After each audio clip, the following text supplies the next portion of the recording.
À la sœur, les semaines se suivent et ne se ressemblent pas.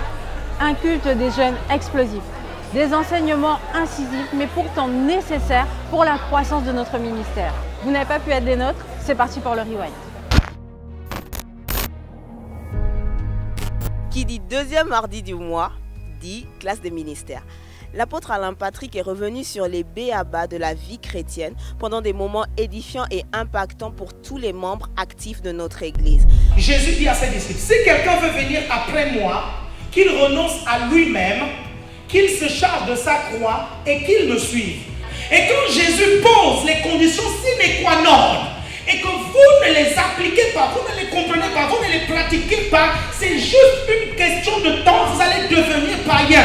Vous voulez suivre le Seigneur, vous voulez servir le Seigneur, vous devez renoncer à vous-même. Portez votre croix et suivez le Seigneur Jésus-Christ. Cela n'aura qu'un impact amélioré sur votre service, sur votre ministère, sur votre département, entraînant ainsi tous les ministères ACE. Nous venons tout juste de sortir du culte des jeunes, oui vous l'avez compris, spécifiquement et tout préparé juste pour les jeunes, où le pasteur Darius Rokombora nous a conduit dans un enseignement complètement étonnant, où il nous a montré en fait l'analogie entre les animaux et les êtres humains, à quel point les animaux pouvaient être unis. Il nous a aussi introduit en fait dans le fait que l'unité était un principe essentiel pour la croissance de l'Église. Alors si vous aussi vous voulez déterminer et connaître quel est le secret de l'unité et comment l'utiliser, venez nous rejoindre aussi pendant nos cultes de jeunes. On vous attend nombreux, soyez bénis. Et si tu es un jeune, dis avec moi, on est jeune, on est jeune, sois béni.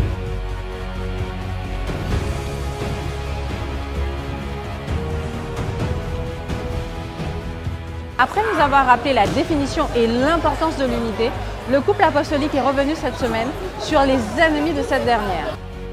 À ceci, tous reconnaîtront que vous êtes mes disciples si vous avez de l'amour entre vous.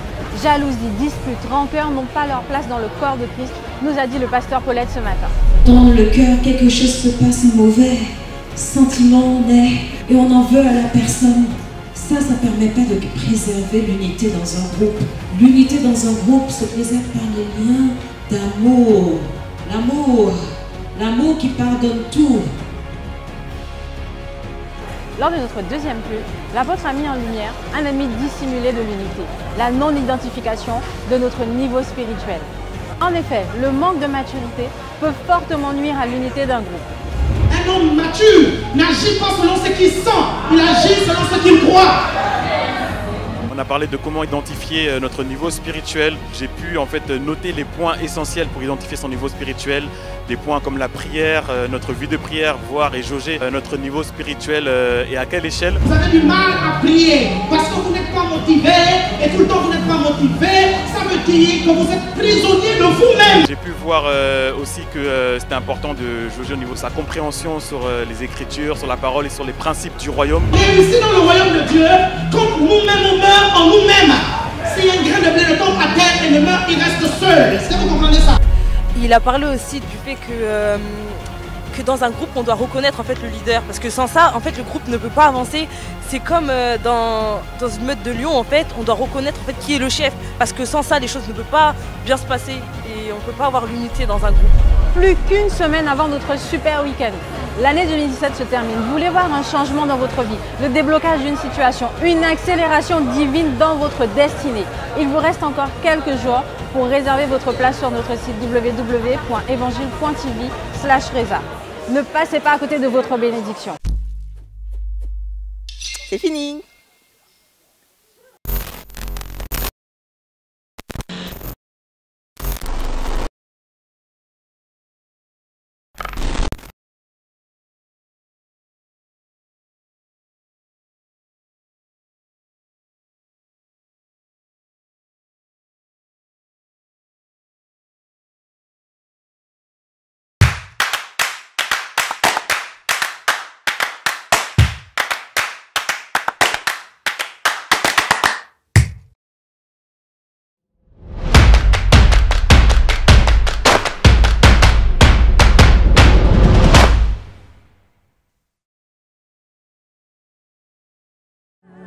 Tu as des raisons de te réjouir en Dieu. Alléluia.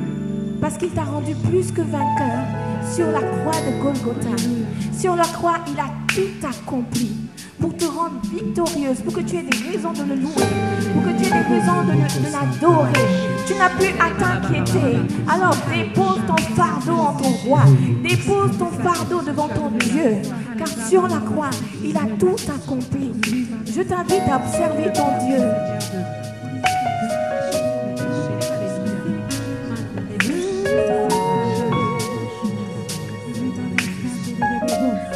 Alléluia, merci Seigneur. Merci mon Père et mon Roi. Merci pour tout ce que tu es. Alléluia.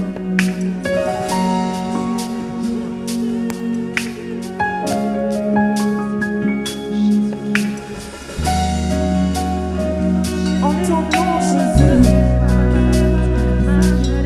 nous avons tout. En ton nom, nous avons la victoire. En ton nom, nous avons la sagesse. En ton nom, nous avons la paix. En ton nom, nous avons la force. C'est pourquoi ce matin, nous ne voulons pas dire d'autre nom que le nom de Jésus. Alléluia. Les âmes perdues sont libérées quand ton nom est invoqué. Les captifs sont libérés quand ton nom est invoqué. Plus de peur, plus de crainte quand ton nom est invoqué. L'ennemi devra s'enfuir quand ton nom est invoqué. Chante Jésus, digne d'agneau, sacrifié pour le monde. Fils de Dieu et de l'homme, tu es saint et élevé. La terre entière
De visionnaire, on ne serait pas là. Amen.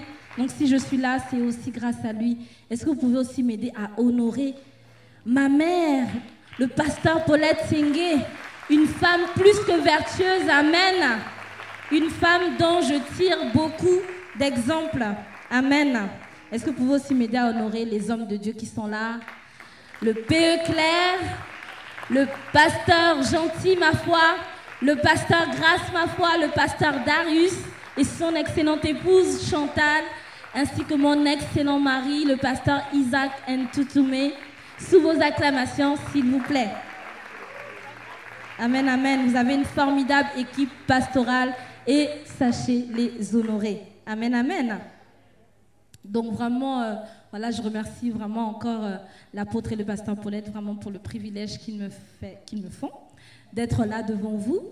Et donc le titre de mon message, donc de ma prédication, de mon exhortation, donc c'est la loi de deux ou l'importance des connexions.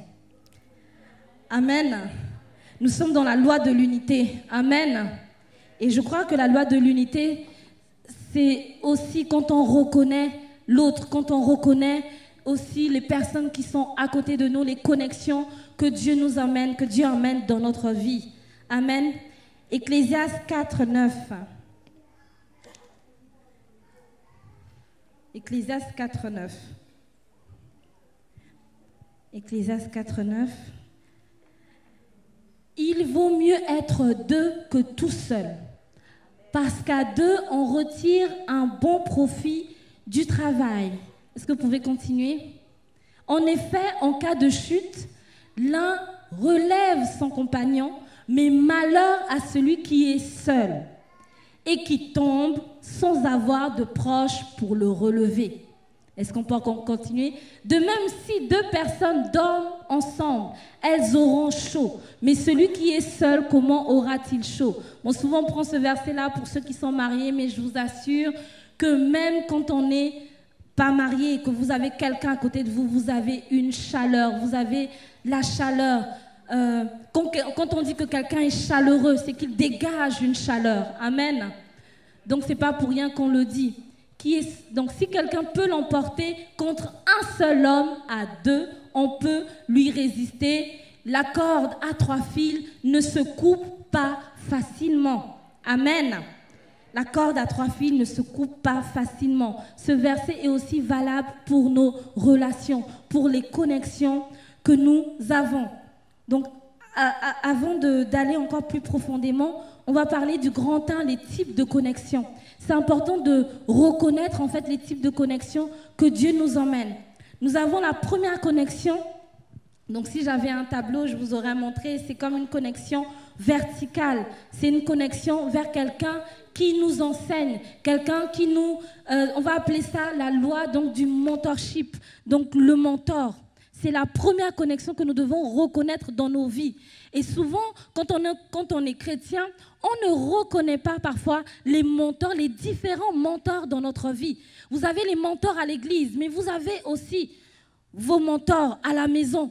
Votre père est un mentor. Votre mère est un mentor. Est-ce que vous savez que même aussi vos professeurs au collège, au lycée sont vos mentors? Est-ce que vous savez que même dans votre travail, votre chef d'équipe est votre mentor? Et parfois, on ne reconnaît pas ce type de mentor. Nous devons reconnaître même dans la vie de tous les jours que nous avons des mentors, que nous pouvons avoir des mentors dans chaque domaine de nos vies. Et un exemple, dans la formation que je fais, nous avons 2 types. On les appelle des tuteurs. Mais on a un tuteur donc, de terrain et on a un tuteur qui est donc le tuteur de formation. Et j'aime bien cette image parce que ce tuteur de terrain, il est là avec vous tous les jours. Il vous accompagne dans votre formation, dans votre profession. Il vous montre en fait, ce que vous devez faire, ce que vous ne devez pas faire. Il vient parfois, ma tutrice me visite dans mes classes. Elle me montre ce qu'il faut faire, ce qu'il ne faut pas faire. Et il y a ma tutrice de formation. Elle, c'est celle qui m'enseigne à l'école. Elle me montre en général ce qu'il faut faire, en fait, l'enseignement. Comment on appelle ça en fait la didactique en fait de l'enseignement. Elle me montre théoriquement et j'ai la pratique avec ma tutrice de terrain. Et nous avons ça aussi dans la vie de tous les jours. Nous avons des mentors. Nous avons des mentors dans notre travail. Peut-être même le mentor de ce travail-là a le même âge que toi. Mais ça ne veut pas dire qu'il ne peut pas t'enseigner. Il était là au début avant toi, dans le travail. Il a quelque chose à t'enseigner. Il a quelque chose à te dire. Sache reconnaître ce mentor. Qu'il soit âgé ou pas âgé, qu'il ait ton âge ou pas ton âge. Tu dois reconnaître le mentor. Tu dois reconnaître même les mentors dans l'entreprise. Tu dois reconnaître les mentors dans le marché. Tu dois reconnaître les mentors dans ce que tu veux faire. Tu as peut-être un domaine dans lequel tu veux investir. Tu dois savoir reconnaître les mentors dans ces domaines d'investissement. Amen. Dans l'église, nous avons un mentor. Dans le ministère, nous avons un mentor. Dans ton GR, tu as un mentor. Dans ton département, tu as un mentor. Et tu dois pouvoir le reconnaître et te soumettre à son mentorship. Deuxième type de connexion, nous avons ce qu'on va appeler d'égal à égal. La personne qui est capable de te dire les choses. La personne avec qui peut-être tu grandis dans l'église, avec qui peut-être tu as grandi, peut-être dans, je ne sais pas, dans la vie de tous les jours. Amen. Nous devons être capables de reconnaître ces personnes. Et vous savez, c'est vraiment important d'avoir ce genre de personnes. Parce que souvent, on va se dire, oui, j'ai mon mentor, c'est bon. Je n'ai pas besoin d'un ami ou d'une amie. Je n'ai pas besoin de quelqu'un, en fait, avec qui partager, avec qui parler, qui peut me dire, mais là, tu ne fais pas bien. Alors qu'on en a besoin. On en a besoin.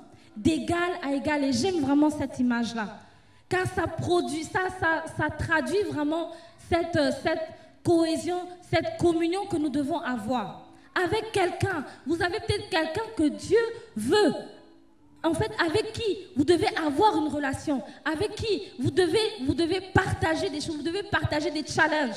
La personne qui peut te relever quand toi tu tombes. Parce que ce n'est pas seulement pour les mariés. Quand tu es célibataire, comment tu fais? Regardez l'apôtre Paul. Il était célibataire, mais il avait toujours quelqu'un avec lui. On dit toujours Paul et Silas, Paul et Timothée, Paul et Luc. Il n'était jamais tout seul. À chaque fois qu'il écrivait, il dit toujours, envoyez-moi tel va venir, ou tel est avec moi, tel n'était pas avec moi. Pourquoi il le dit? Pourquoi il insiste? Parce que c'est important, les connexions. C'est important la connexion. C'est important d'avoir quelqu'un avec qui tu peux parler. C'est important d'avoir quelqu'un avec qui tu peux te montrer vrai. Amen. C'est important d'avoir quelqu'un de confiance, en qui tu sais, tu peux avoir confiance, même si tu montres ta culotte, même si tu montres ta nudité, mais la personne ne va pas te critiquer. La personne peut peut-être te dire, oui, ça ce n'est pas bien, ça c'est bien, fais comme ça, fais comme ci. Mais tu sais que la personne est dans l'amour, et c'est important d'avoir ce genre de personne. Amen. Deuxième type de personne. Donc nous avons le troisième type de personne, c'est la transmission. C'est la personne à qui tu transmets. Tu dois avoir un Timothée. Tu dois avoir un Timothée dans les domaines, dans tous les domaines de ta vie. Tu dois avoir un Timothée. Qui est ton Timothée dans ta responsabilité? Qui est ton Timothée dans ton travail? Qui est ton Timothée dans les domaines de ta vie? À qui tu transmets quelque chose? À qui tu transmets ta connaissance? À qui tu transmets? On a quelque chose à transmettre. Même en tant que mère au foyer, tu as quelque chose à transmettre à toutes les jeunes femmes qui arrivent, qui ont des enfants et qui ne savent pas quoi faire, qui ne savent pas comment faire. Tu as quelque chose à transmettre. Ne voyez pas seulement le mentorship juste pour les personnes qui sont pasteurs, qui sont ceci, qui sont cela. Non, même toi, tu as quelque chose à transmettre. Amen.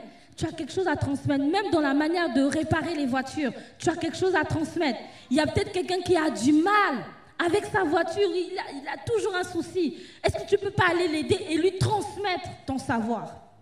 Tu as un savoir à transmettre.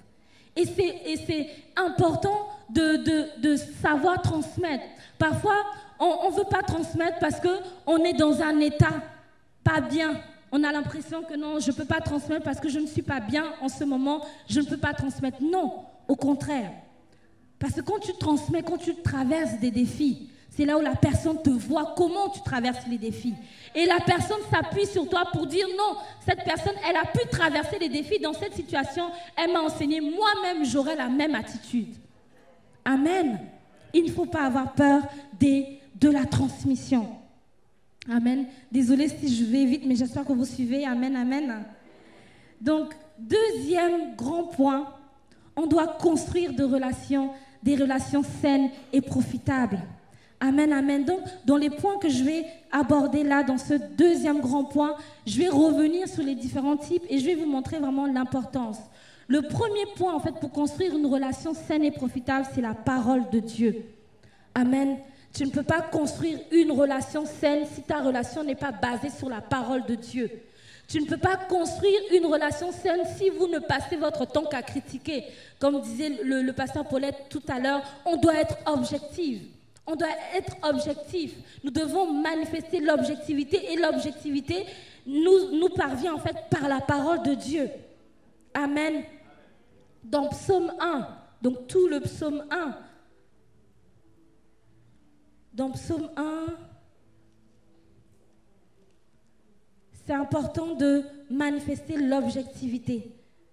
Heureux l'homme qui ne suit pas le conseil des méchants, qui ne s'arrête pas sur la voie des pécheurs et ne s'assied pas en compagnie des moqueurs, mais qui trouve son plaisir dans la loi de l'Éternel et la médite jour et nuit.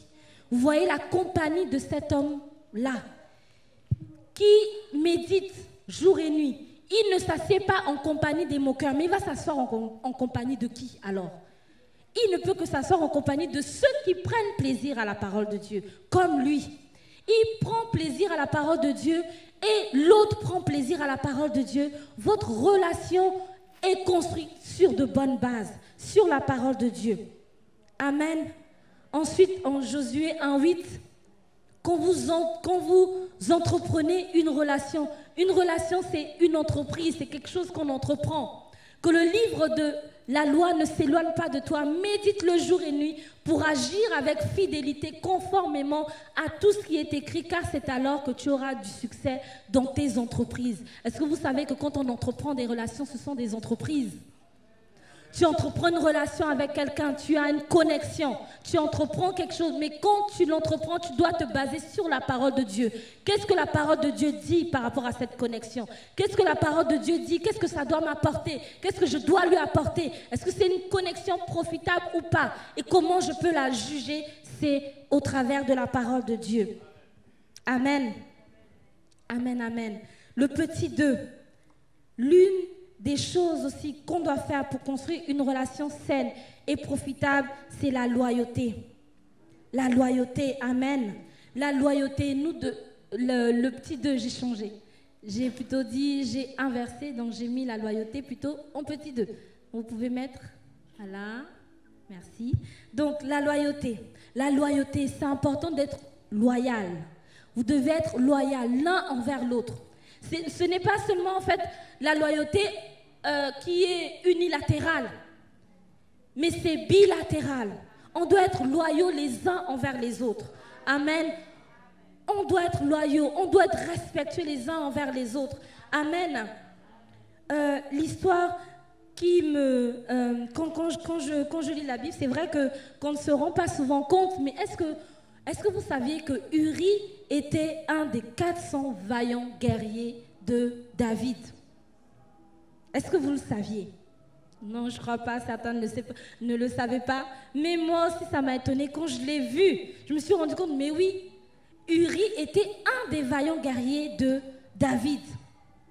Mais qu'est-ce qui s'est passé? David a manqué de loyauté. Pourquoi? Parce qu'il s'est éloigné de la parole de Dieu. Il s'est éloigné. À un moment, il s'est affaibli. À un moment, il n'était pas mature. À un moment, il a manqué de vigilance. Et il a été déloyal envers Uri.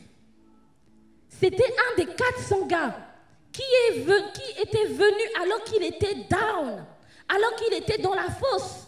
Uri était parmi les 400 gars, les 400 vaillants guerriers de David. Et pourtant, quand c'est survenu, quand David a été faible, il a trahi Uri. Il a été déloyal envers Uri. Il a pris sa femme non seulement, mais il a commis un meurtre. Donc tout ça pour vous dire que la loyauté, c'est bilatéral. En fait, c'est une relation. C'est quelque chose qu'on doit faire l'un envers l'autre. C'est quelque chose qu'on doit avoir les uns envers les autres. Nous devons être loyaux les uns envers les autres. Ton ami t'a dit quelque chose. Ce n'est pas parce que hier vous vous êtes brouillés que maintenant tu dois livrer tous ses secrets. Ce n'est pas parce que vous étiez en désaccord, comme on l'a appris ce matin, que maintenant, à cause de ce désaccord, tu vas à l'école porter à tout le monde. Mais vous voyez, lui, là, on est en désaccord, mais c'est à cause de ça, en fait. C'est à cause de ceci. Et tu commences à donner toute la doc. C'est de la déloyauté. C'est de la déloyauté. C'est pas parce que vous êtes en désaccord aujourd'hui que tu dois te montrer déloyal envers cette personne qui t'a aidé, qui t'a nourri à un certain moment, qui a été là pour toi quand tu étais dans le besoin. Ne l'oublie pas, ne sois pas oublieux. La loyauté les uns envers les autres. Nous devons être loyaux les uns envers les autres. Nous ne devons pas oublier, quels que soient les temps, quelles que soient les circonstances. Nous devons être loyaux. Amen. Troisième point dont vous pouvez revenir au petit 2, l'amour agapé. L'amour agapé. Amen. L'amour agapé. Vous devez, on doit s'aimer les uns les autres. On doit s'aimer les uns les autres. 1 Corinthiens 13. Et je vous assure que c'est vraiment important. Dans la version Darby, on va dire dans 1 Corinthiens 13, verset 4. Et j'aime bien en fait ce mot, même si ça a l'air un peu compliqué, mais on dit l'amour use de longanimité. Dans longanimité, on a le sens de longueur, durer en longueur. Est-ce que ton amour envers la personne dure en longueur? Est-ce que c'est selon les temps? Est-ce que c'est seulement quand tout va bien que c'est ton ami et quand tout ne va pas bien, tu considères que ce n'est plus ton ami? Est-ce que ton amitié est une amitié durable, comme on dit? Est-ce que dans le temps, on peut voir ta loyauté, on peut voir ta persévérance à côté de la personne? Est-ce que tu es là quand la personne est down, quand tout le monde a tourné le dos à cette personne? Est-ce que toi, tu vas lui tourner le dos? La longanimité. Dans longanimité, on a l'idée de longueur. Tirer en longueur. Tirer en longueur. Il est plein de bonté. Il est plein de bonté. La bonté, est-ce que tu es bon envers l'autre? Est-ce que tu es bon envers l'autre? Est-ce que tu es bon? Est-ce que ton amour est envieux? Est-ce que tu es juste là pour profiter? Est-ce que tu es juste là par intérêt? Comme on l'a dit tout à l'heure, on a vu qu'il ne fallait pas être égoïste. Parce que parfois, certaines personnes vont s'approcher d'autres par intérêt. Quelle est en fait la motivation de ton amitié avec cette personne? Est-ce que tu vois que cette personne, là, elle a du succès? Non, là, je vais être proche de Dalia parce que c'est la VAP, c'est vraiment la vaillante assistante de l'apôtre. Je vais être proche d'elle parce qu'elle a le carreau là, donc je vais être proche d'elle. Est-ce que tu le fais par intérêt? Pourquoi es-tu son ami? Pourquoi es-tu son ami? On peut se le demander. Pourquoi es-tu l'ami de telle personne? Pourquoi es-tu l'ami de telle autre personne? Quelle est ta motivation? L'amour ne doit pas être envieux. L'amour ne doit pas être envieux. L'amour ne se vante pas. L'amour ne se vante pas. L'amour ne s'enorgueillit pas. L'amour ne dit pas oui, c'est moi qui l'ai. Moi j'ai vu sa nudité. Moi j'ai vu tel. J'ai vu ses défauts. J'ai vu ceci. Oui, non, c'est moi qui l'a relevé. Non, c'est moi. Ah, mais tu savais que à telle période en fait, cette personne-là en fait était dans le monde et c'est moi en fait qui l'ai ramené à Christ. L'amour ne se vante pas. L'amour ne se vante pas. Amen. L'amour ne se vante pas. L'amour ne s'enfle pas d'orgueil. On ne doit pas s'enfler d'orgueil. On ne doit pas s'enorgueillir. Peut-être aujourd'hui la personne est down, mais peut-être l'année prochaine ce sera toi. On ne sait pas. Tu ne sais pas de quoi le lendemain sera fait. Mais aujourd'hui, quelle est ton attitude? Quelle est ton attitude envers cette personne? Quelle est ton attitude? L'amour ne s'enfle pas d'orgueil. Il n'agit pas avec inconvenance. Il ne fait pas honte à autrui. Il ne lui dit pas des choses blessantes. Il ne lui dit pas des choses qui peuvent lui faire mal, qui peuvent lui faire honte en public. Qu'est-ce que tu dis à la personne? Même si tu avais raison, est-ce que tu as le droit de lui faire honte en public? L'amour ne fait rien d'inconvenant. L'amour ne fait rien d'indélicat. On est délicats les uns envers les autres. On agit, on prend du tact les uns avec les autres. Amen. L'amour ne s'irrite pas, ne s'énerve pas, ne se met pas en colère. L'amour ne cherche pas son intérêt. J'avais oublié ça. Ne cherche pas son propre intérêt. Donc on l'a vu tout à l'heure. Il ne faut pas être égoïste. Il n'impute pas le mal. Il ne soupçonne pas le mal en fait. C'est vrai, peut-être vous avez été blessé. Vous avez été peut-être, comment dire ça, déçu dans certaines relations.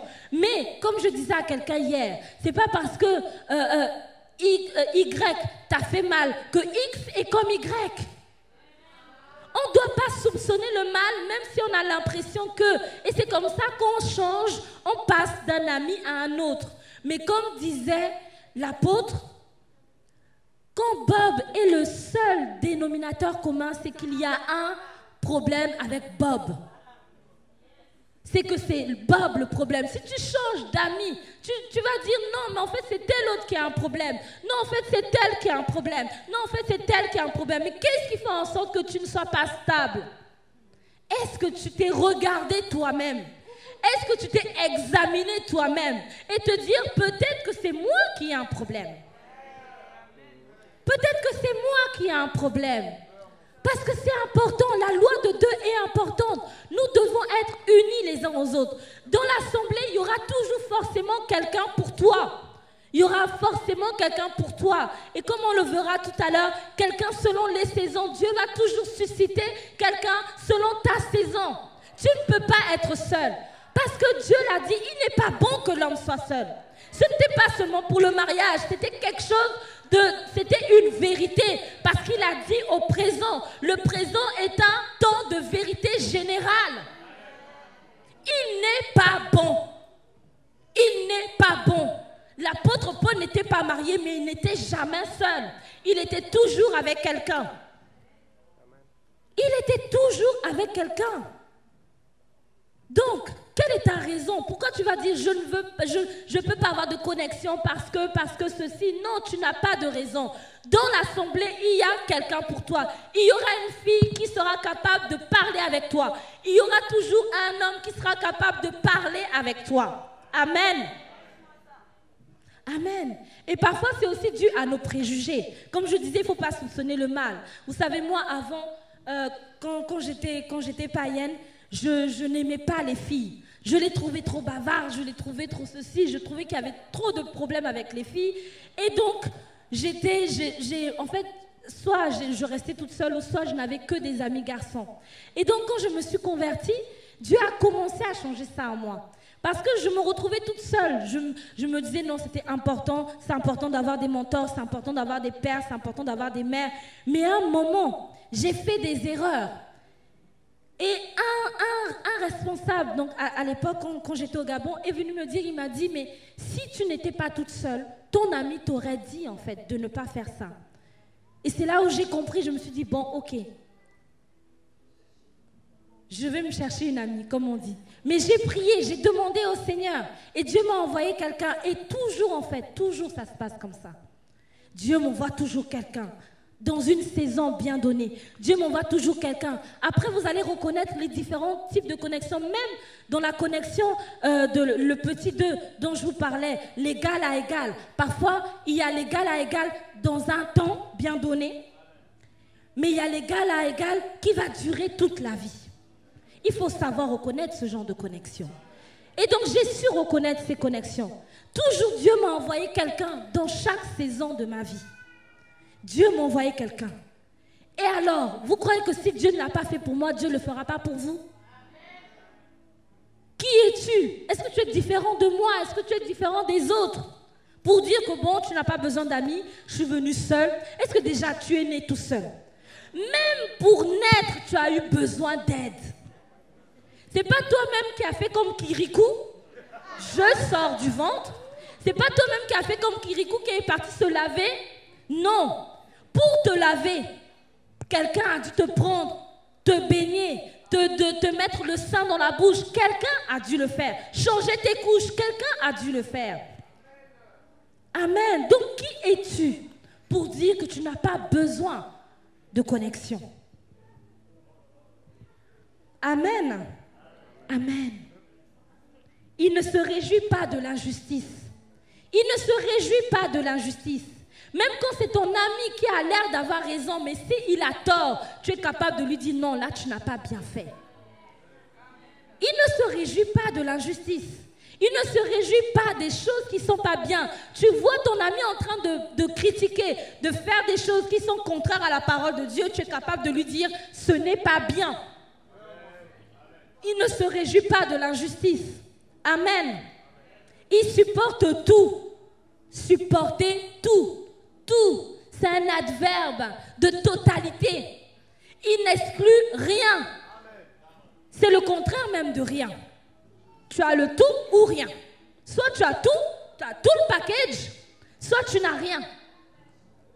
Tout, c'est la totalité, c'est le tout. Il supporte tout. Qu'est-ce que tu ne peux pas supporter que Dieu n'a pas supporté? Qu'est-ce que tu ne peux pas supporter pour dire non, je ne veux plus d'amis, je ne supporte pas ça? Qui es-tu? Jésus même lui-même, Dieu lui-même te supporte. Il te supporte dans le secret. Lui-même, il est capable de savoir ce que tu fais dans le secret. Lui-même, il te supporte. Parfois, il doit attraper la tête et dire « Agnambie, vraiment ».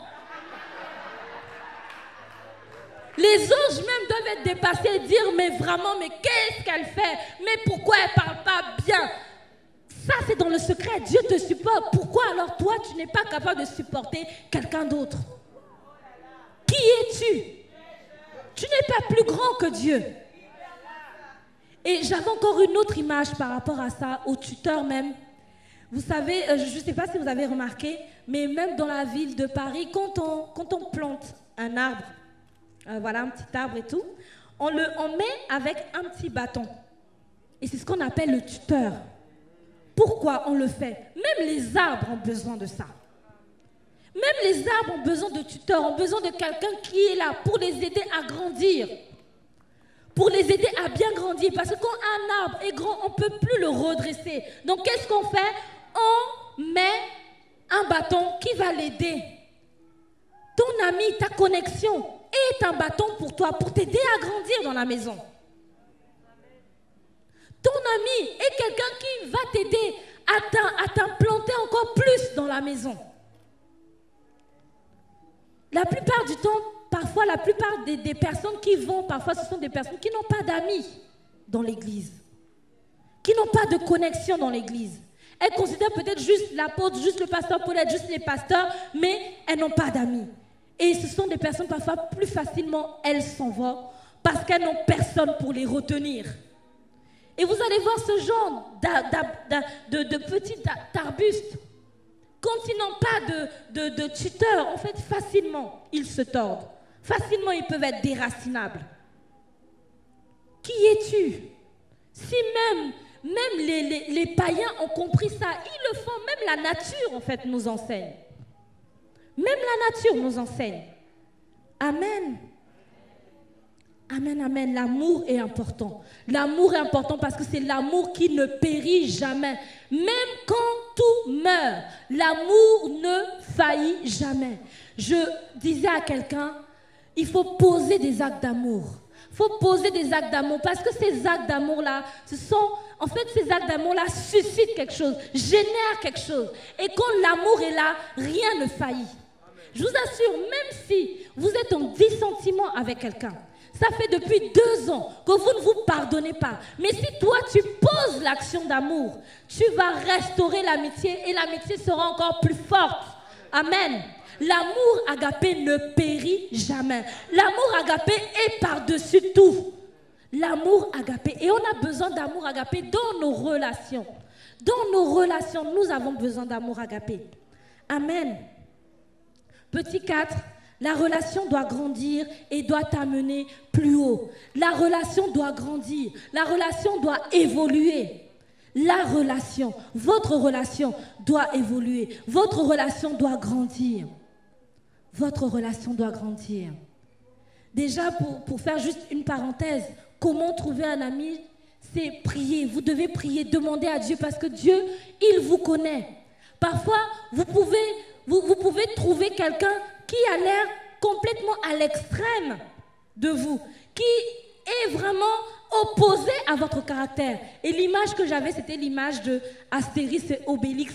Pour ceux qui lisent la bande dessinée, vous voyez vraiment l'extrême, 2 extrêmes. Vous avez Astérix, déjà, il y a un jeu de mots ici, c'est vraiment l'astérisque. Hein? C'est vraiment celui qui est vraiment intelligent, toujours il a une solution et tout. Et vous avez Obélix. Obélix pour obèse, déjà. Et en plus, quand vous l'entendez, c'est quelqu'un qui n'est pas très futé, qui n'est pas très intelligent. Mais ils sont toujours ensemble, même quand ils se disputent, ils reviennent toujours ensemble. Ils ont, et en fait, le chien, je trouve, il a un nom, Idéfix. Idéfix, c'est vraiment celui-là qui les rassemble. Il est toujours là, Idéfix. Une idée fixe. Quelque chose qui les fixe ensemble. Donc vous voyez, il y a 2 extrêmes.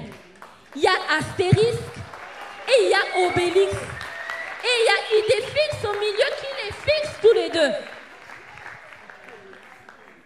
Donc tu peux trouver quelqu'un dans la maison, dans l'église, qui peut être opposé à toi. Mais c'est pourtant ton Obélix. Ou c'est pourtant ton astérisque. C'est pourtant la personne dont tu as besoin pour t'aider à grandir. Et l'idée fixe, c'est quoi l'idée fixe? C'est Dieu. C'est le 3e fil. Amen. Donc tu as besoin de quelqu'un. Amen. Amen. Donc c'était juste une petite parenthèse, hein, dont la relation doit grandir. Donc votre relation doit grandir. Votre relation doit évoluer. Ce n'est pas normal si vous passez toute la vie à parler toujours des mêmes choses. Non, votre relation doit évoluer. Votre relation doit grandir. Ce n'est pas possible. Par exemple, vous êtes connu, vous étiez célibataire. Vous parlez mariage à un moment, voilà. Il y a une maintenant qui se marie. Qu'est-ce qu'on doit faire? La relation doit évoluer. La relation doit évoluer. Qu'est-ce qui doit se passer là? En fait, celle qui est mariée doit donner des petits topos à l'autre pour qu'elle aussi se marie, pour qu'elle aussi soit bien. Lui donner aussi des conseils. Après, maintenant, quand l'autre se marie, qu'est-ce qu'on fait maintenant? On s'exhorte. Ah, mais voilà, dans mon mariage là, vraiment, c'est chaud et tout. Comment tu fais? On se conseille. Ah, mais voilà, je peux te donner tel conseil, tel conseil. L'autre aussi, quand il y a quelque chose qui ne va pas. Ah, mais vraiment, regarde, la relation évolue. Quand après, vous avez chacune 2 enfants, 3 enfants, 4 enfants, comment tu gères ton enfant? Mais comment tu fais là? Mais comment tu fais? Parfois, on peut aussi faire des sorties ensemble. On peut aussi s'entraider en tant que maman, se donner des petits topos. Là, je vous montre une relation qui évolue. Parce que parfois, j'ai remarqué, quand une se marie, l'autre est célibataire, on a tendance à... Soit celle qui est mariée abandonne celle qui est célibataire, elle dit « Ah, je n'ai plus ton temps. Je suis mariée, tu vois. Je suis mariée. Je suis mariée. Tu n'entends pas, je suis occupée là. » Alors que non, tu dois avoir le temps pour l'autre. Tu dois avoir le temps. La relation doit évoluer. La relation doit évoluer. Vous devez vous encourager, même quand parfois, vous pouvez être dans d'autres domaines différents. Peut-être, voilà, moi je suis professeur de français, toi tu es ingénieur d'informatique, c'est totalement opposé. Mais je peux quand même apprendre. Quand tu entends mon jargon, ah oui, la didactique, c'est ça. Ah ouais, et puis moi aussi je vais apprendre le processeur, analyse programmeur et autres. Donc on apprend les uns des autres. Il faut savoir apprendre, il faut savoir faire évoluer son amitié. C'est pas normal que quand une évolue, l'autre n'évolue pas et donc après l'amitié se casse.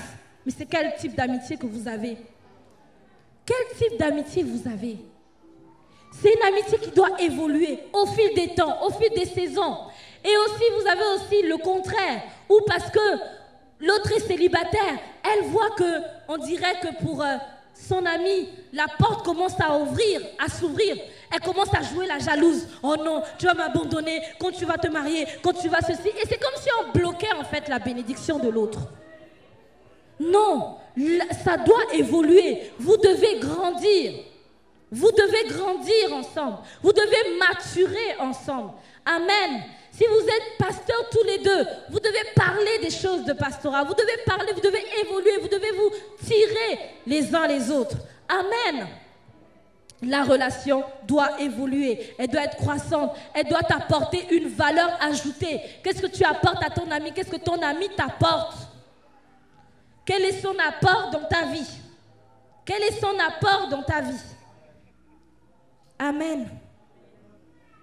Amen. Nous voyons la relation entre Saul et Barnabas, comment ça a évolué. Parce que parfois, vous pouvez aussi avoir des amis, mais cet ami-là était d'abord ton fils ou ta fille spirituelle. Mais parce que ton fils ou ta fille spirituelle grandit, ça ne veut pas dire que, voilà, elle ne peut pas t'amener quelque chose. Elle ne peut pas t'apporter quelque chose. Elle ne peut pas, si. Je vous donne un exemple. Hein. Bon, la plupart du temps, je vais souvent donner des exemples sur moi-même. Je me rappelle d'une période, mais une période difficile que j'étais en train de passer. Et une fois, j'avais pleuré presque toute la nuit jusqu'à 3 h du matin, ou 4 h, je ne sais plus. Et il y a une de mes filles spirituelles qui m'appelle. Elle m'appelait en fait d'Afrique, je crois. Elle m'appelle, donc je ravale mes larmes puisqu'elle ne me voyait pas. Donc je me suis dit, bon, c'est bon. Elle commence à me parler, à me dire tout. Donc moi aussi, je commence aussi à lui dire, à lui donner des conseils et puis à vraiment à ravaler mes larmes. Et puis à un moment, quand je finis de la conseiller, elle était contente. Et puis un coup, elle me demande, mais qu'est-ce qui se passe? Tu t'es réveillée à 4 h du matin. C'est vrai que je suis contente que tu sois réveillée à 4 h du matin. Mais bon, qu'est-ce qui se passe? Et donc là, j'ai pas voulu jouer à la maman, à dire ah non, je vais pas parler à ma fille, je vais pas lui dire ce qui ne va pas. Non. J'ai su reconnaître que là, il fallait que je lui parle. Et je lui ai parlé. Et elle a commencé à me dire ah mais tu sais, voilà, tu peux faire ça. Ah mais tu sais, tu peux faire ça et tu peux faire ça. Et après, le lendemain matin, je suis allée à l'église. Pourtant, personne ne savait que toute la nuit, j'ai passé toute la nuit à pleurer. J'aurais pu ne pas le lui dire. J'aurais pu me cacher et lui dire non, ça va, tout va bien, t'inquiète. En fait, à 4 h du matin, j'étais en train de prier et jouer la super spirituelle. Non, je ne l'ai pas fait. Parce que j'ai su reconnaître que là, elle est en train de grandir. Il y a des choses qu'elle peut m'apporter. Il y a des choses qu'elle peut me dire. Il y a des domaines dans lesquels je peux me confier à elle, qu'elle peut me dire, elle a une certaine objectivité dans certains domaines. Et parfois, vous pouvez reconnaître des personnes dans tel domaine, même si c'était votre fils ou votre fille spirituelle, mais dans tel domaine, il est peut-être il a une acuité que vous n'avez pas. Ayez l'humilité de reconnaître que là, bon, mon fils, ma fille, voilà tel souci, voilà tel problème. Parfois, je parle aussi avec mon père. Parfois, mon père me confie certaines choses. Parfois, il me parle de ça. Mais pourquoi? Parce que j'ai su faire évoluer la relation. J'ai su faire évoluer la relation. Et il faut savoir faire évoluer votre relation. Savoir voir aussi par rapport à la maturité de la personne, des uns et des autres. Savoir jauger la maturité de votre ami. Savoir jauger la maturité de votre collègue, de la personne qui est avec vous. Savoir jauger. Amen. Saul et Barnabas, ça a évolué. Est-ce que vous savez que c'est Barnabas qui est parti chercher Saul? Alors qu'on avait envoyé Barnabas à l'église d'Antioche. On lui a dit, va, parce qu'il y a quelque chose qui se passe là-bas à Antioche. Barnabas aurait pu se dire, bah, j'y vais tout seul, je suis chrétien depuis. Mais Barnabas n'a pas arrêté. C'est lui qui est parti prendre Saul en Arabie Saoudite. C'est lui qui est parti le prendre. C'est lui qui l'a emmené à Antioche. Donc, à un moment, et quand vous voyez, même quand on les a envoyés, on disait Barnabas et Saul. Barnabas et Saul. À un moment, c'était Barnabas et Saul. Après, ça a changé. C'est devenu Saul et Barnabas. Saul et Barnabas. Pourquoi? Qu'est-ce qui s'est passé? Il y a eu une évolution. Une évolution dans leur relation. Une évolution dans la maturité de Paul. Et Barnabas a su reconnaître ça. A su reconnaître cette évolution-là. A su reconnaître qu'il a grandi. Amen. Et vous devez savoir reconnaître l'évolution de votre fils ou de votre fille spirituelle ou même l'évolution de votre ami. Et savoir, comment dire, adapter en fait le dialogue, adapter le langage à cette maturité-là. Vous savez, dans l'enseignement, on nous enseigne en fait qu'il y a parfois des choses qu'il faut dire aux élèves, mais dans un certain langage. Il y a parfois des choses qu'on ne peut pas dire, parfois des activités qu'on ne peut pas leur donner parce qu'ils n'ont pas encore la maturité suffisante pour supporter ces activités. Et c'est la même chose aussi dans l'Église. Amen. Donc le 5e petit point, c'est savoir reconnaître les types de connexions pour les saisons que tu traverses. Amen. Dans Ecclésiaste 3, versets 1 à 5.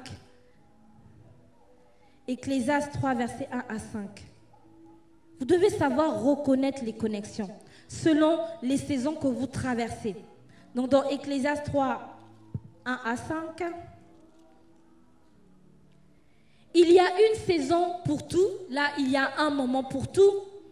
Et un temps pour toute activité sous le ciel. Moment et temps. C'est important. Un temps pour naître et un temps pour mourir. Un temps pour planter et un temps pour arracher ce qui a été planté.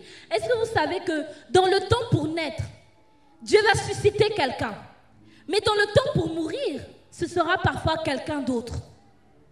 Et il faut savoir reconnaître cette personne qui va t'enterrer. Cette personne à qui tu vas transmettre le bâton. Il faut savoir que ce n'est pas la même personne. Et il y a des personnes qui ont été, comment dire ça, qui ont le mandat en fait, par rapport à un temps, par rapport à une saison dans votre vie. Il y a des personnes qui ont un mandat, un temps pour tuer. Parfois, ce sont des personnes qui vont vous aider à tuer la chair en vous. Et après, quand tu évolues, tu te rends compte que c'est comme si tu ne t'entends plus avec la personne. Là, comme je vous ai dit, il faut savoir faire la différence entre le fait que tu ne t'entends pas, c'est peut-être dû à votre caractère, et le fait que c'est le temps de passer à autre chose, de reconnaître en fait la personne qui vient pour le temps pour guérir. Parce que ce n'est pas la même personne parfois. Tu as quelqu'un qui est là pour t'aider à tuer la chair en toi, mais il y a quelqu'un d'autre qui est là pour t'aider à guérir. On a l'exemple aussi dans nos écoles. L'école du discipolat, c'est le pasteur gentil. Il est là pour vous aider à tuer la chair en vous. Après, pour l'école d'affermissement, ce sera quelqu'un d'autre.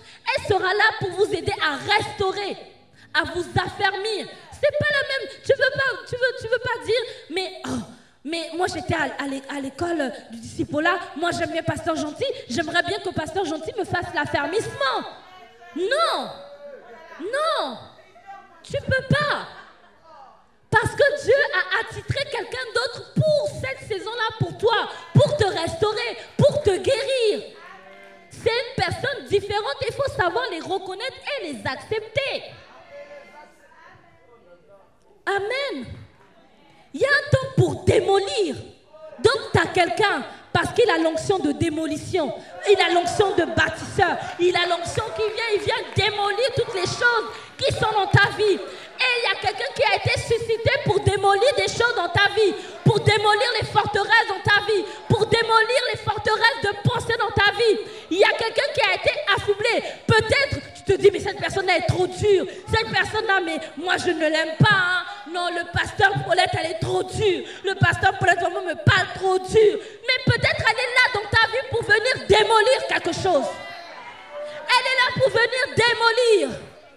Amen. Amen. Amen. Alléluia. Il y a quelqu'un qui est là pour venir démolir. Et après, il y a quelqu'un d'autre qui peut venir t'aider à reconstruire. Amen. Parfois, ce n'est pas la même personne. Parfois, tu peux aussi avoir cette personne-là qui démolit, mais en même temps, elle t'aide à reconstruire. Mais il faut t'aider, il faut savoir reconnaître ces personnes-là dans ta vie. Amen. Il y a un temps pour pleurer, comme je vous ai dit tout à l'heure. Un temps pour pleurer. Mais dans ce temps pour pleurer, qui est là pour toi? Qui est là pour toi? Peut-être qu'il y a quelqu'un qui a été suscité pour toi quand tu pleures.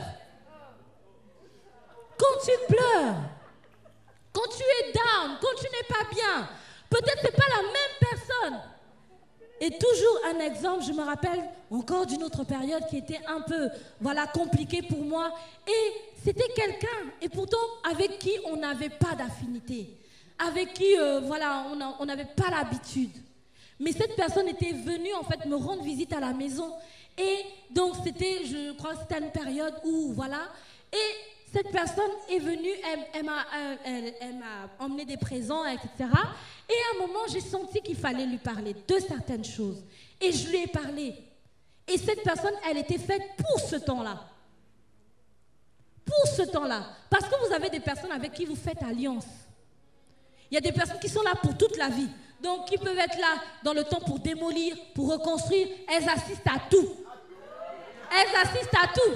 À tous les moments. Mais parfois ce n'est pas ces personnes-là qui t'aident. Parfois, ça va être d'autres personnes que Dieu va susciter. Parce que ces personnes qui sont là, qui assistent à tout, n'ont pas parfois l'onction pour démolir. N'ont pas l'onction pour t'aider à pleurer. N'ont pas l'onction pour rire. N'ont pas l'onction pour te lamenter. N'ont pas l'onction pour danser.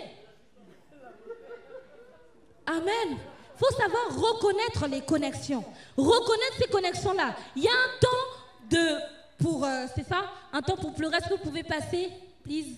Un temps pour lancer des pierres et un temps pour ramasser.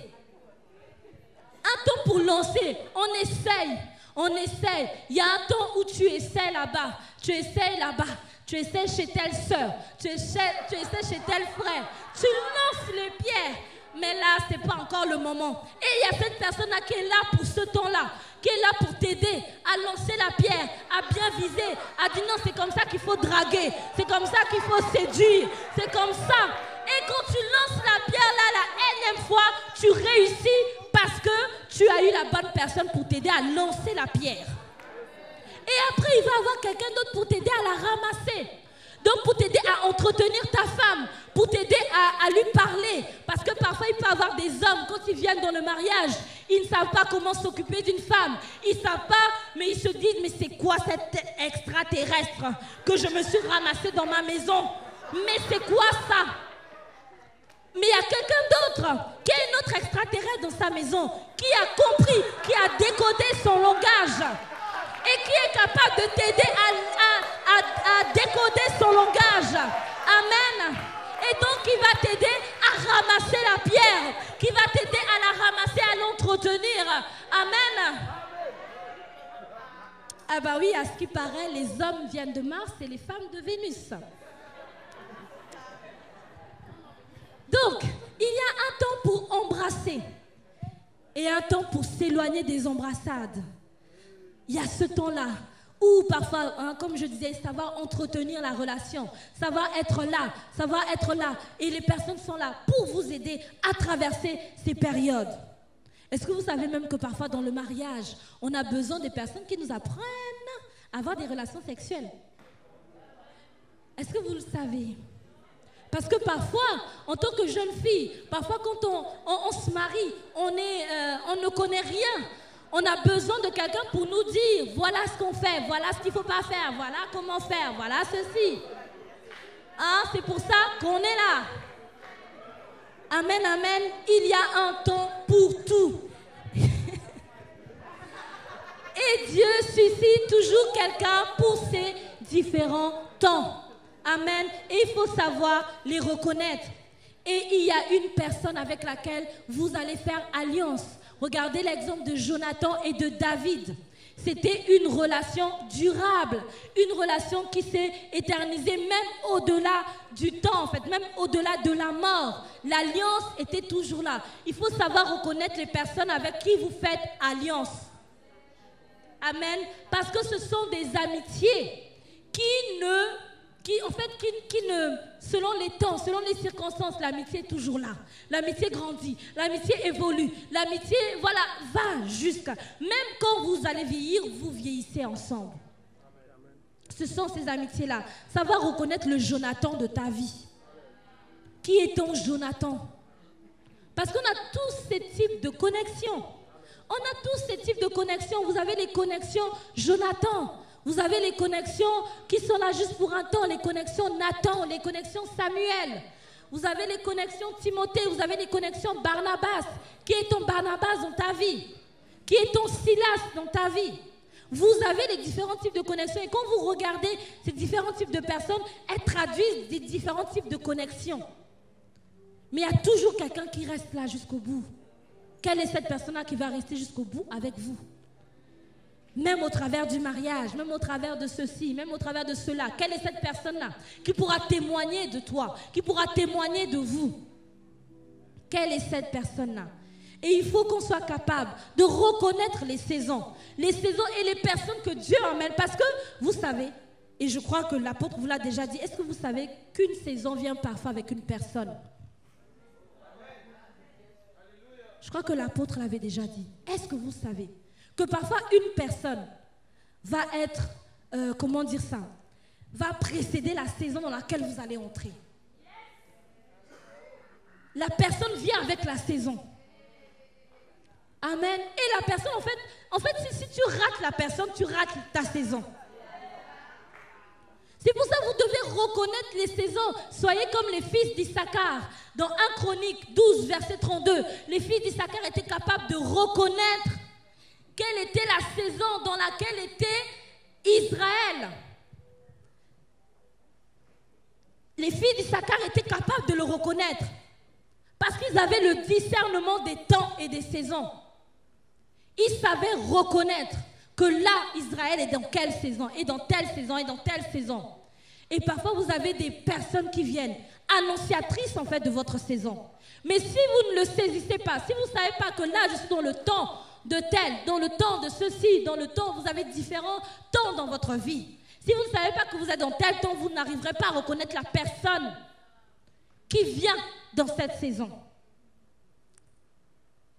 Amen. Amen, amen. Et je termine avec Proverbe 17, verset 17. Amen, amen. C'est important. La loi des connexions. C'est important.